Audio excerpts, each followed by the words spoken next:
Uh, Welcome to everybody, and then the few people who have dropped in for the teaching. Glad to see some of you as well. Uh, we ended with the music before was the Dalai Lama doing the Bodhisattva prayer of Shantideva. And it ends with that he's going to keep coming back to help dispel the misery of the world. Well, what a great vow is that. And so we'll do our version of it. More than anything else, I think we're facing a crisis of meaning in the world, and that is for everybody in the second half of life is a personal thing.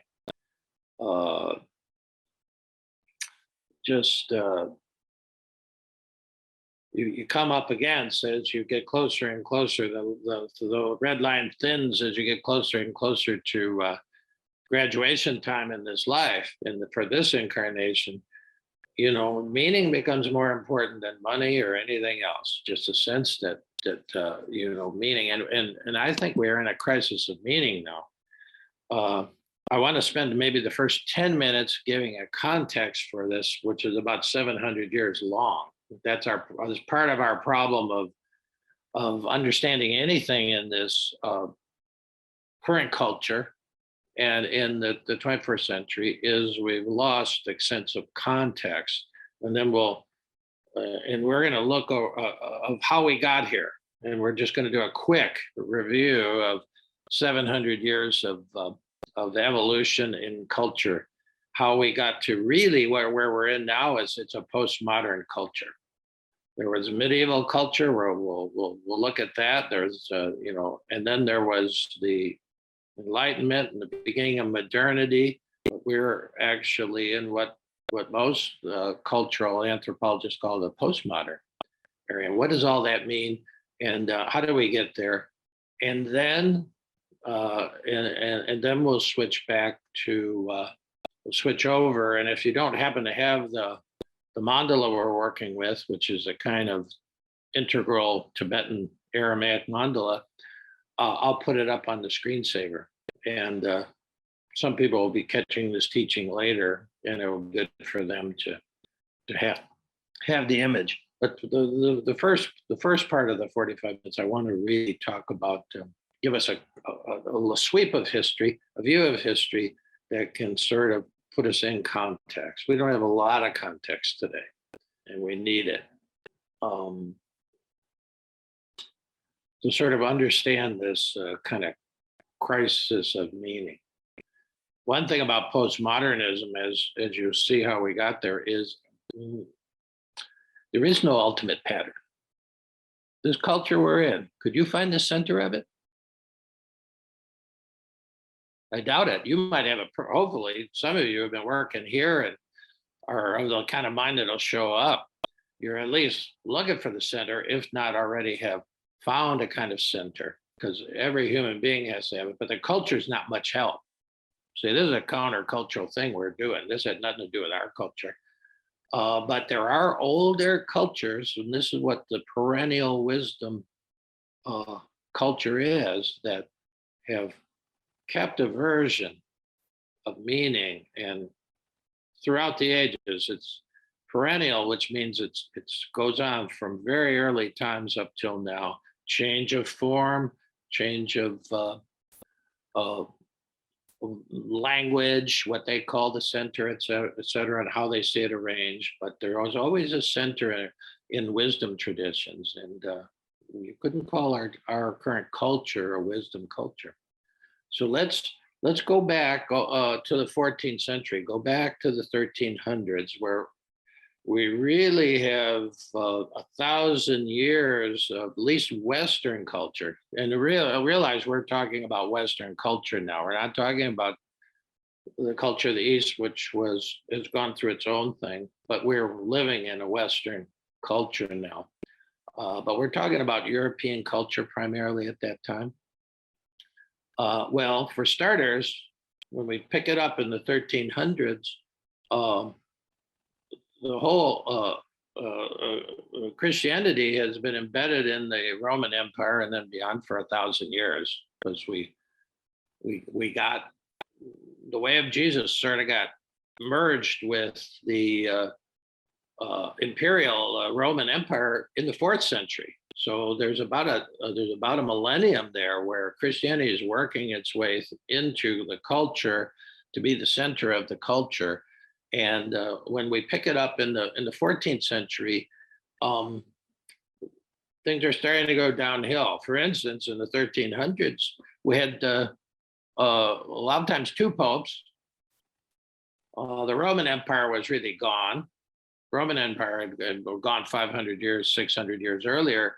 But now we have popes in Avignon, France. We had 7 Avignon popes, and then rival popes in Rome, wars, power plays. It was hard to see. The center was no longer Rome, and then things were up for grabs, and it sort of started to lose its energy in the 14th century because it started to split up. Of course, in around 1000, the Eastern Church split off from the Eastern Orthodox Church, split off over this idea of having a one center in Rome. But then even the center in Rome started to fall apart. And also at this time, any kind of monasticism had reached its high point, 12th, 13th century. And now in the 14th century, it was all starting to fall apart in the medieval world. Those the scandals too, selling indulgences, all that kind of stuff. So that's the 14th century. It was not a real high point.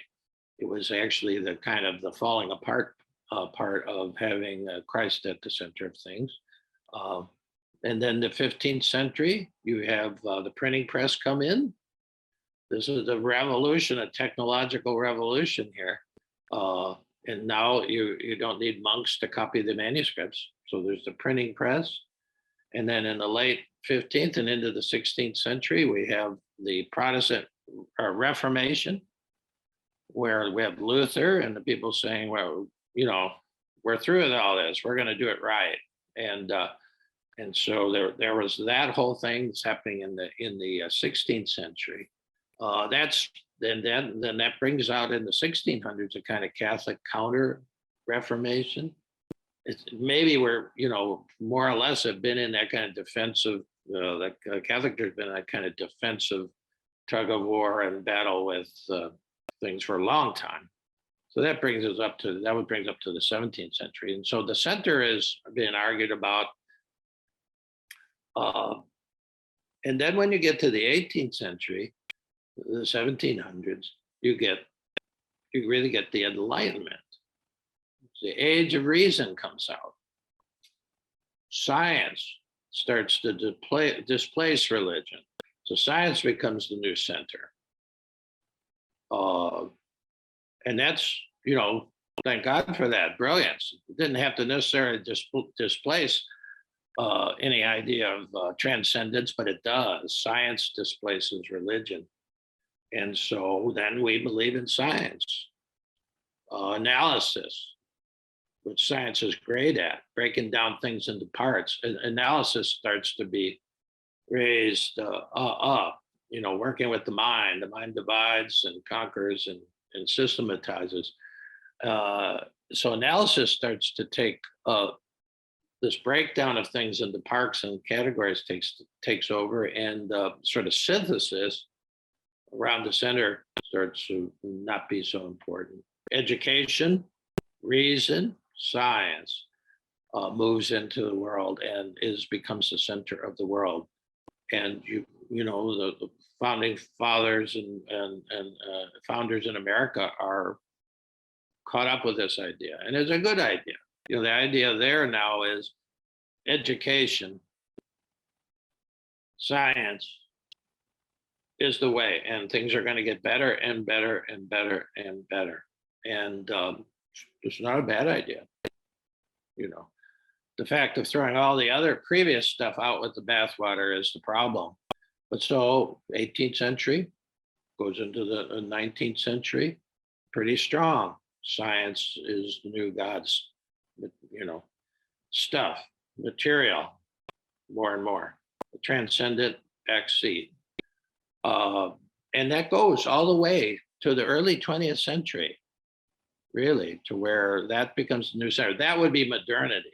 That's what we call about, where medieval, all that stuff's gone. Idea of the transcendent center gone, and it's science, material, and that's the material progress takes huge leaps there. Okay, there's a lot of other stuff happening. This is a very quick thumbnail sketch, but that brings us up to the beginning of the 20th century. So now we're about 100 years out, and this is a hell of a century because everybody believing in science, technology is growing, incredible inventions and whatnot. But then the first shattering of it, at least in Europe, we're going to look at Europe first because Europe is 20 or 30 years goes into postmodernism 20 or 30 years before the United States, where we are. But so look at this century, the last 100 years in the West. 1914, World War I starts. And I don't know if you know much about World War I, but we had all these new ways of killing people, all these new machines, aerial warfare and whatever, machine guns, you name it, mustard gas, we have all this stuff. And it was a brutal war, if you have any view of that. And it shook up Europe because it killed a lot of people, a lot of soldiers, primarily in World War I, trench warfare. It was a mess. And so that was, 1914 to 1918. We're just about 100 years out now. And we didn't feel it so much in American culture because we got in at the very end of it. And we felt pretty good about that. Okay, so, but that shook up Europe. There was a little bit of like 2 breaths in between the end of World War I and the beginning of the Spanish flu pandemic. All right, so now we're 100 years out almost exactly. And so they're reeling from losing millions of men in trenches. And Germany, of course, is really shattered because they were at the losing end of the war. And then you had the Spanish flu. We had the first real major pandemic that we know about because things were starting to become transnational with trade. And that lasted for a couple years and killed a lot of people. And that intervention for the next 20 years from the end of the Spanish flu to 1939, when really World War II starts out, well, they got to catch their breath a little bit, but really Germany was totally shattered. They had to rebuild, and much of France, many guys in England, even over into that's when the Middle East started to get redrawn by the colonial powers because the war went into that way. It was a tumultuous time. Then World War II shows up, Nazis invading places, and the whole world goes at war. Japan gets into it. Unfortunately, Italy got into it. And so we had that for 6 years, from 39 to 45. 85 million people killed in World War II, most of them civilians. This is a different thing now because there's a lot of aerial bombardment. And then, of course, ending with the atomic blasts in Japan, the 2 of them. And so now it was the biggest loss of life on the planet. And just whole cities in Europe especially, and then, of course, in Japan, wiped out. Now, this was the beginning of postmodernism in Europe for sure, because, if science and education was supposed to make things better, and it's ironic that Germany was probably the most educated culture and extremely scientific, but they turned that to, weapons of war, and then also the Holocaust. It just struck European consciousness like, well, science, technology didn't deliver. Not only it didn't deliver, it turned it into a hellscape. And so that fell out. Yeah, we believed in all this. We believed in in our leaders and the culture. That really was the beginning of postmodernism, uh, the mid '40s for Europeans. Now, again, the United States didn't really experience that. Actually, we experienced a kind of blossoming because we sort of got this reputation. We came in on the end again. You know, as Churchill said, America will do the right thing eventually. When everything else had been tried, we came in on the end, got the feeling like we won that war. And then we had our whole industry tooled up here for making weapons, and which would never have untooled, by the way, in case you haven't been paying attention. Eisenhower warned us about that, but we're still making tons of weapons. But it was actually, we grew our whole economy. And so that gives us the 50s. I'm born in 49. It gives us the 50s, which is one of the best economic times. So we're still believing in all this stuff. We're still believing all the gadgets and all the science is going to give us meaning. And we had ours, you know, about 20 years later. You could almost put it exactly the point where our belief in all this starts to really fall apart. 1968 would be a good year. Uh, my first year and, you know, second year in college. But I mean, in '68, let's think about our kind of Holocaust. Uh, we had the civil rights movement in the late '50s and up to 1965, which was bringing something, you know, real into Leave It to Beaverland, where I was living. You know, everything was great.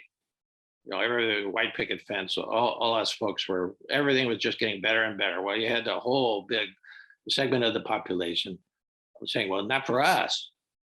And so we have that. We have the Kennedy assassination in '63, leader shot down.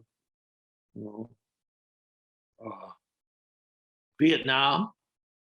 I mean, this is our kind of World War II. You know, we got Vietnam, we got Martin Luther King and Bobby Kennedy killed in '68. Merton even dies in '68. But this is a real shock to the system, followed up by Watergate. We have 9/11. We're up to 2001 now. We got these wars in the Middle East, Afghanistan, Iraq. Remember the economic meltdown of '09?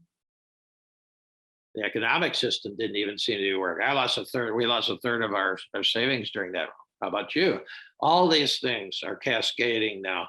Then all of a sudden the climate crisis becomes unavoidable, although people can't avoid it. They think they can. Then we have the pandemic, almost 100 years after the Spanish flu, we have COVID. And then we have the attempted coup of the government, January 6th.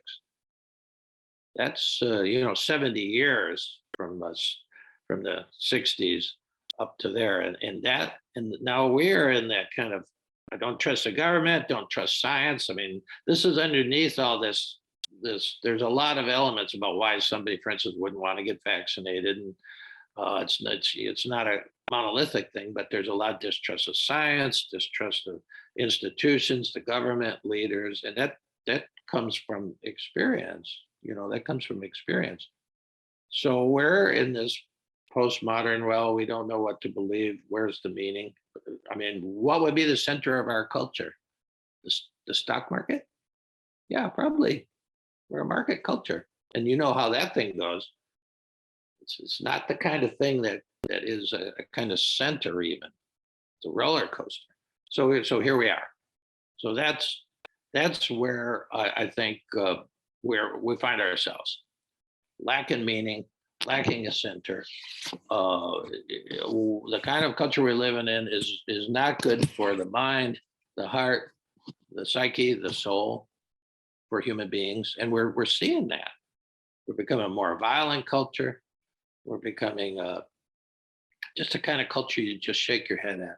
And so that's where I will bring in this perennial view of, mandalists are ancient, But how could they help us navigate in this kind of postmodern world? Well, I'll make the case. So I'm going to put the screensaver up with our integral mandala, sort of classic mandala for today. It's in the middle of the floor here. It's been in the middle of it's in the center of the prayer room here at Loosely Followed for more than a decade. Not in this exact form. I added the letters. Those aren't usually there. But again, the essence of the mandala is there is a center. And it's usually a way of squaring the circle. It's very interesting. Because there's a center, which gives it a circular kind of feel, but then there's always four sides to it. There's always four sides, four corners to it, and we'll work with that. Now, the word I'm using, I've broken it up into four parts because it is four letters in Aramaic, is Avun. Avun is a kind of sacred word, was a sacred word for early Christianity, for Jesus. And the best way you could translate that is the creative force of the universe. Four letters. There's the Ah, and then the BW that we have there that you see there. The BW is it's actually one letter in Aramaic, and then the U, the double O, that's one letter, and then the M, one letter. So there's four letters in this. There's four parts, and actually that's what mandalas do. They talk about an integral north, south, east, west, all together approach of every moment. So if I'm going to work through this with you a little bit and suggest how this works. And the idea is this is a cosmic pattern. And this is how the cosmos works. And it's how every moment works from a perennial wisdom view. So let me just run you through it as we've got about 20 minutes, and that should be good. So it starts up with the A. The Ah in all the three Semitic languages, which Jesus was, Aramaic was Semitic language, as well as Arabic and Hebrew. Ah is the beginning of creation. Ah. Another word, Allah, Allah, Elohim, all the same letter. It's the first letter of those alphabets, and it's the first. It stands for the transcendent. Okay, and it stands for the feeling of completeness, of order, of just everything in its place. You have those moments where everything seems to fall in place in life, and these are these meaningful moments. And but they're talking about the whole cosmic order here. It starts there. Now, and it goes clockwise. All mandalas go clockwise. And so you go down to the next station, the BW. That's a very interesting point. We should probably talk the most about this because everything is all together. It's beautiful. And then it starts to fall apart. Now, this is just basic perennial wisdom. The Buddhists are the best on this. They say any created thing, anything that is born is going to fall apart and die in some form. Okay, it's just from the moment we're born. In a way, we're dying as we get older. So, but anything, you can't look at anything in your room right now that's going to be here in 100 years or 200 years or maybe even 5 years. We're a throwaway society. But let's look at this BW, Avun. The sound is, it's if you're studying language, it's called a bilabial fricative. the two lips vibrate.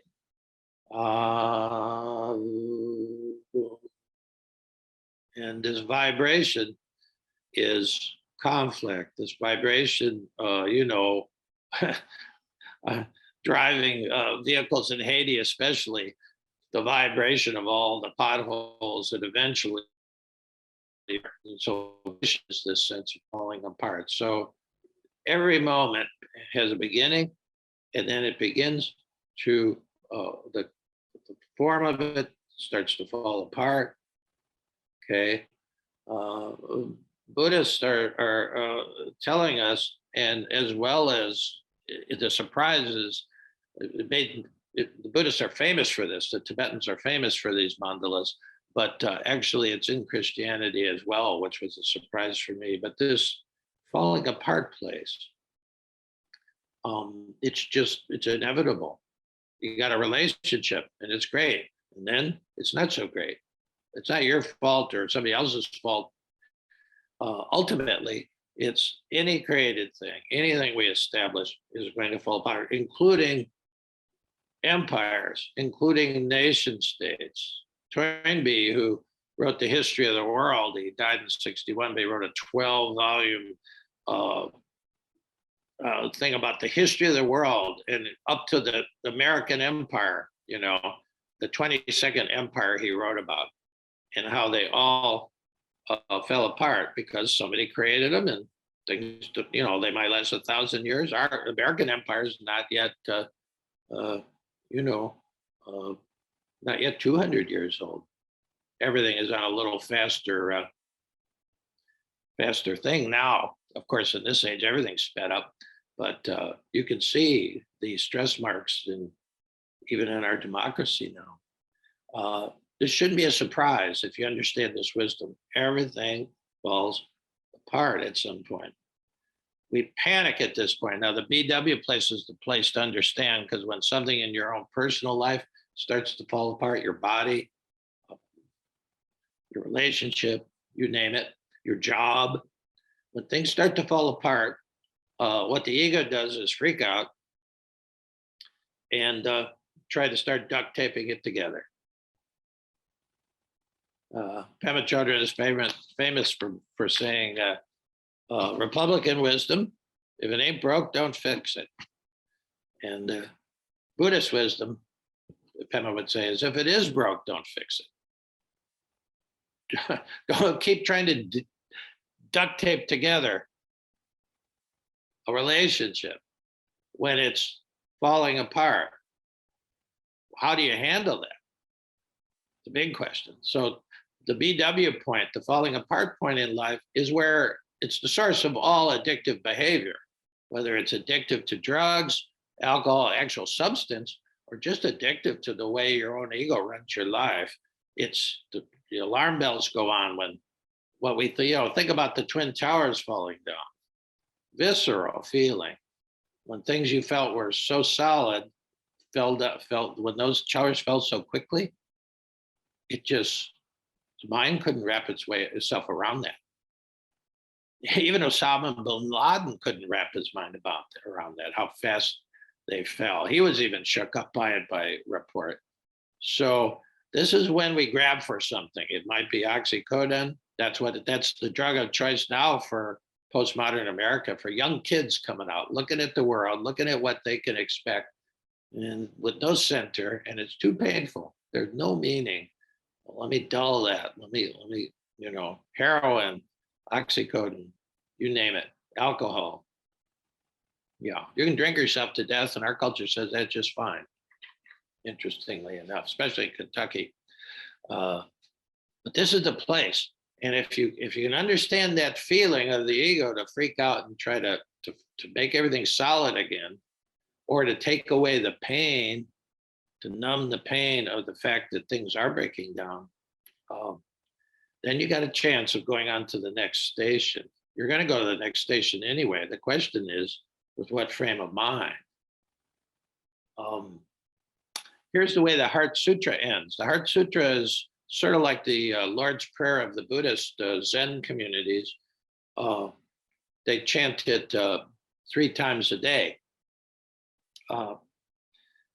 morning, noon, and night, just like at Gethsemane, they chant the Lord's Prayer 3 times a day. So this is sort of like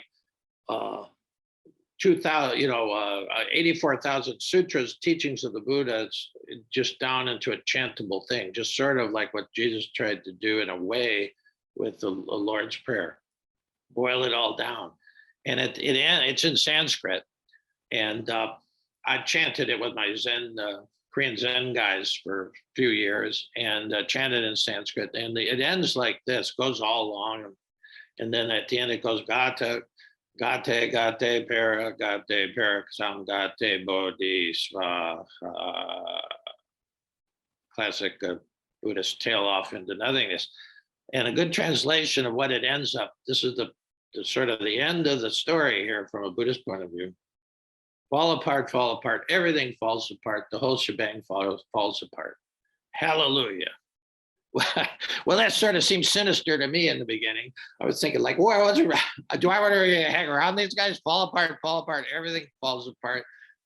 The whole shebang falls apart. Hallelujah. Yeah. Gate, paragate, parasam, gate, bodhi, svaha. Hallelujah.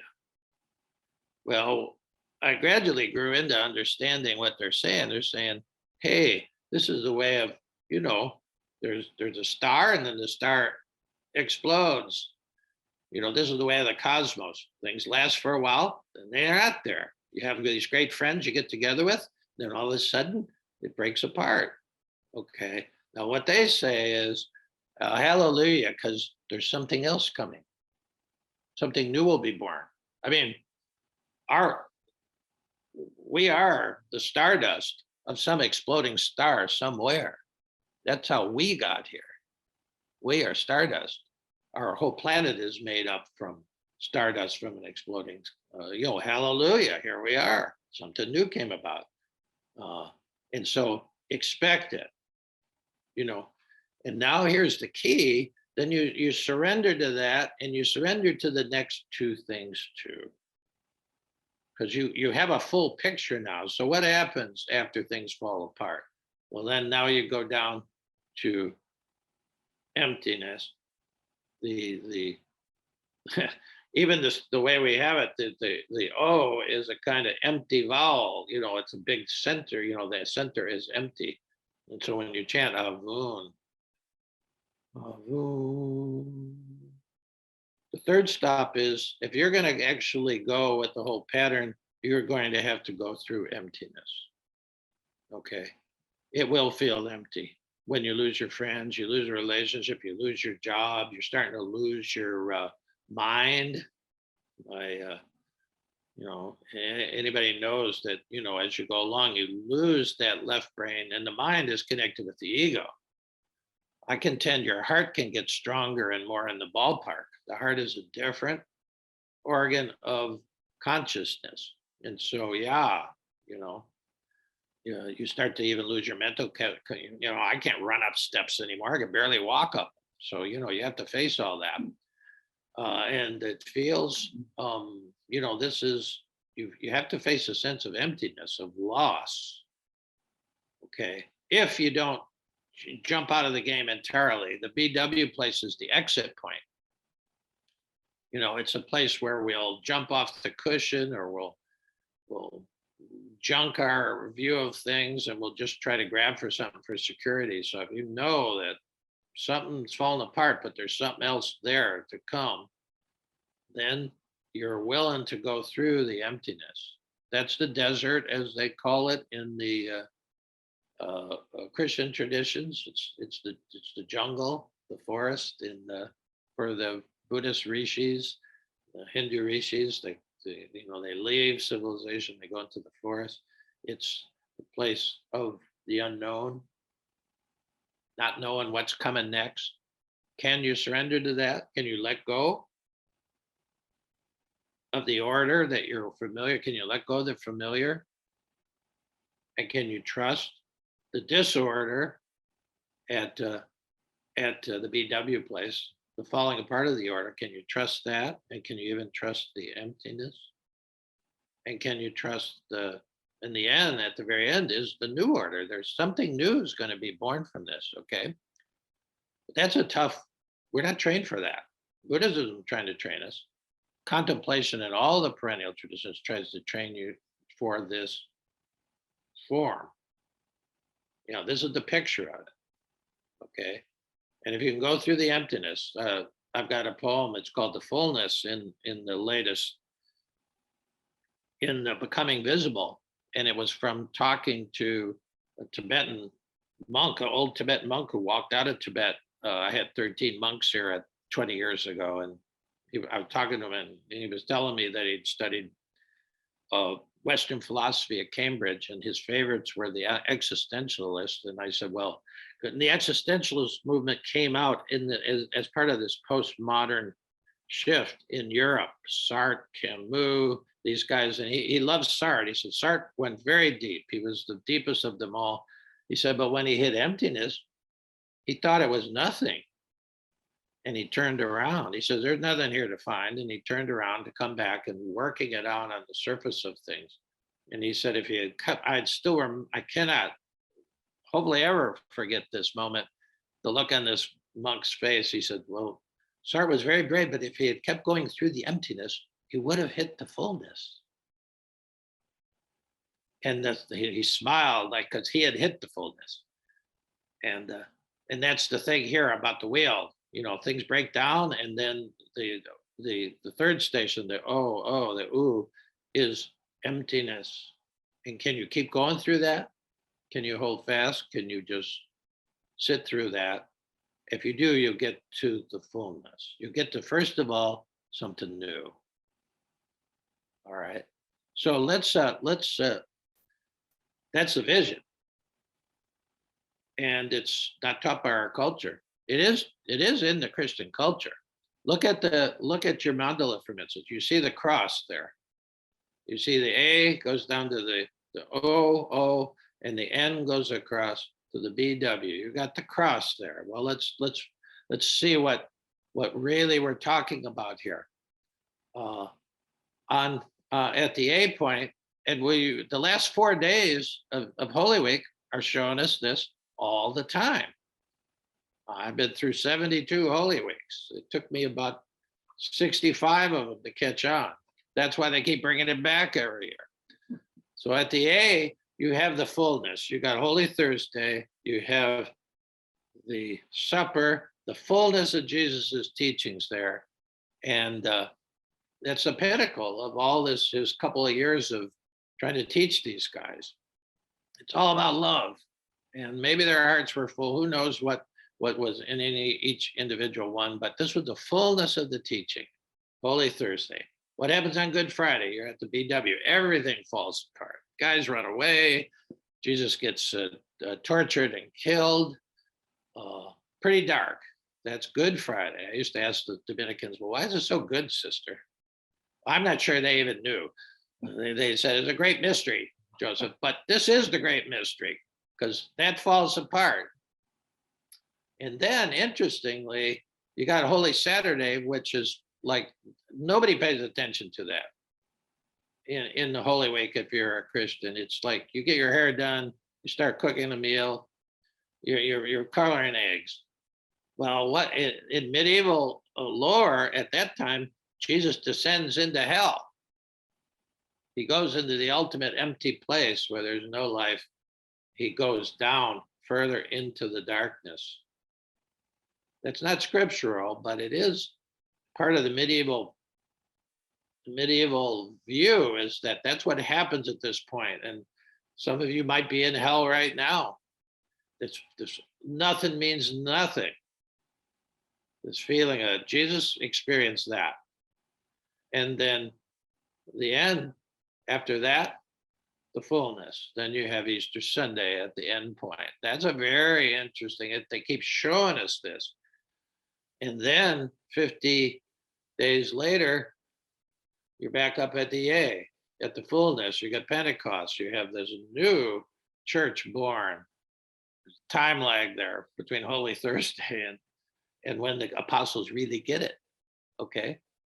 And so then something new happens, and then you're back at the fullness again, and it keeps going around. This is really every moment. So another thing you can put at the A is the fullness, and what's on the very bottom? The emptiness. Over on the right side at the BW, that's death. And if you go across to the end, you've got birth. One of the big mistakes we make in our culture is to think that death is the opposite of life. It is not. It's the opposite side of the mandala from birth. And that gives you, this is the wheel of life. This is how it keeps going around. And so, yeah, we will have things die, but then new things are born. That gives you hope. If you really see this and see that cultures for thousands of years have had this view, things have to die, you have to go through emptiness to get something new, something born. So again, life is not, death is not the end of life. It's just a station along the way, you see? And so that's especially why the Tibetans are saying it. You know, this is the 14th Dalai Lama. He's going to come back, though. He's going to keep coming back. He might not be, you know, famous or anything, but he's been around 14 times. He's gone through this 14 times. He was 19 when he had to walk through the snow for 6 months to go over the Himalayas to get out to save his life and his culture. You see, a very interesting thing that we can see almost on a planetary level with this is that within a couple of years of each other, something very interesting happened in this planet in the midst of all this. 1959, the deepest, this mystic tradition that really loves the mandala the most, the Tibetans, their tradition was forced out of seclusion into the world. The Dalai Lama crosses over to India in 1959. What's happening in the Catholic Church 3 years later in 1962 was something that it's remarkable in a way. The Catholic Church has a lot of baggage, believe me, I know well, because I grew up in it. But this was something that rarely you ever saw, where the institution tried to reform itself from the top. Reformation almost always comes from the bottom. But you have this unlikely Pope, John the 23rd, who nobody thought much of. He decides to convene a big get together, Vatican II it was called, to find out what's wrong. And that's a rare. And of course, it stirred up a lot of things because, you know, for one thing, in both cases, the mystical tradition of Buddhism comes into the world. And with Vatican II, the mystical tradition of Christianity came into the world. Now all of a sudden the mystics, you know, their teachings start to come into real life. You didn't have really Catholic bookstores or any kind of bookstores before that, but it you know, I remember Matthew Fox, who's a great mystic in his own right. He didn't even know who Meister Eckhart was, and he was one of the great Catholic mystics. And Fox was, you know, he was a Dominican. Fox was a Dominican priest. He didn't even know Eckhart was in his lineage because none of that stuff was available, even for monks or priests or whatnot. So in this 59 to 62 thing, both the mystic traditions start to become available to the people like you and me. You can buy Eckhart now. You can read Teresa of Avila now. They weren't too available. And certainly nobody knew anything in our culture about the Tibetans. We weren't looking at mandalas. So almost like at a key moment, it's almost as if the planet is trying to give us some medicine for recovery. And Toynbee, at the end of his 12-volume thing, he said, and he died in 61, so only a couple years after Tibetans came out, but the Zen Buddhists were starting to come into Western culture at that time. And he said he thought that this is a really big pronouncement. He said, when people look back on the 20th century and look for the defining moment, the most important moment, he didn't think it was going to be either World War or even the atomic bomb. He was going to think it was the coming of together of Buddhism and Christianity. The fact that the Buddhism was coming from the East to the West, and there was a meeting. Well, in 1968, in November of 1968, I have this picture in the kitchen. You have Thomas Merton meeting the Dalai Lama. And you have the two great mystics of these traditions actually meet for 3 meetings. Changed the Dalai Lama totally. Merton dies a month later. But you have it. Merton almost single-handedly brought contemplation out to the people. He said, anybody can do this. He had revived it. Contemplation died during this period of battle with Reformation and Counter-Reformation. It even died out in the Protestant thing because they were very scriptural and they didn't, what is all this sitting quietly and getting in touch with the spirit? That seemed dangerous, you see. So that's something that I don't, Toynbee really went out on a limb. He said, I think the thing that's going to have changed the course of history is basically Buddhism coming from the East to meet the West. I didn't start reading Merton. I started doing Zen meditation to learn how to cope in 1972. 10 years later, I was living next to the monastery. It's a real mystery. You could have never predicted it. But so I think this model, and in every meditation, you probably go through this model. You're sitting there and you're but then something comes up and you're starting to freak. And when you're actually in a retreat setting where a bunch of people are sitting with you, even there, people freak and run out of the room sometimes. There are stories about this because they just couldn't face what came up, what they had to deal with, what fell apart. Yeah, but in life, we hit these moments all the time. Can you remain? And notice the center now for the last thing. The center of this mandala is the Tibetan Center. It's got a lotus with a jewel in the middle of it. Well, what does that stand for? This is the last thing I want to talk about. This is the center for Buddhists. They'd say, Om Mani Padme Hum. Hail the jewel in the heart of the lotus. So what is the jewel? Jewel is compassion. It's Mani. And Padme means wisdom. So hail compassion. That's the heart of wisdom. That's the image, a core image. That's what that means by the Buddha nature. Wisdom and compassion linked intrinsically. Well, from the Jesus word is love.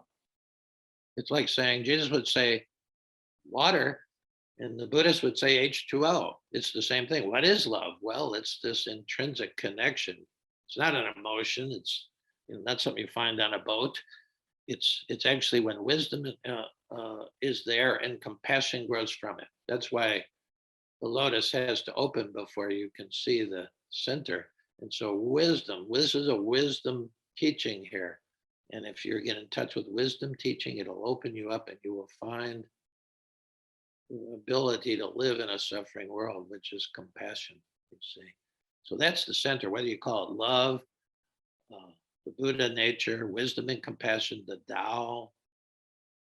It doesn't matter. The words don't matter. The fact that you have some center there, no matter how tough it is, especially at that emptiness point, that fall apart point, you're geared to make the whole circuit. It's just part of it. It's not the end of anything. There is no end to a circle, you see. There is no end. This is an eternal image, which really helps too, especially when things are dark, which they can be, which they are in our culture right now. Okay, so we've got 10 minutes to just take a break, do a little reflective writing, or just take a break, go outside, get a drink of water, whatever. We'll be back at 10:15 to sit with this, because this is a lot to integrate. And so when our sitting will give us time to just see what the heart really resonates with. But we'll take a break right now, though. So see you back at 1/4 after.